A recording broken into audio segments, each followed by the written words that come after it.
అందరికీ నమస్కారం. రాజుగారు వచ్చేటప్పుడే చెప్పారు, 4th దాచిపెట్టుకో మాటలన్నీ అని. నేను చెప్పాను, నేను మామూలుగా మాట్లాడేది చాలా తక్కువ, నో ప్రాబ్లం. ఒక్క ముక్కలో చెప్పాలంటే అయితే గేమ్ చేంజర్. నిజంగా నాకు ఈ క్యారెక్టర్ ఇచ్చినందుకు శంకర్ గారికి నేను థ్యాంక్స్ చెప్పుకుంటున్నాను. ఎందుకంటే ఈ క్యారెక్టర్లో మా నాన్నను చూశాను నేను. అంత అద్భుతమైన క్యారెక్టర్. అలాగే చరణ్ పర్ఫార్మెన్స్ చేసేటప్పుడు చూశాను, అలాగే డబ్బింగ్ చెప్పేటప్పుడు. నేను అంతకుముందు గోవిందుడు అందరవాడలో చేశాను, కానీ ఇప్పుడు ఎక్కడికో వెళ్ళిపోయాడు.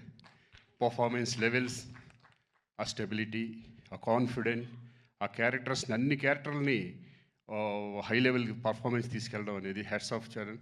ఈ సినిమా నీకు మంచి పెద్ద హిట్ అవ్వాలని మనస్ఫూర్తిగా కోరుకుంటున్నాను. అలాగే శంకర్ గారు థ్యాంక్ యూ సార్. నాకు మంచి మళ్ళీ మా నాన్న గుర్తు చేశారు నాకు. మా మదర్ కూడా waiting for this film. So thank you very much.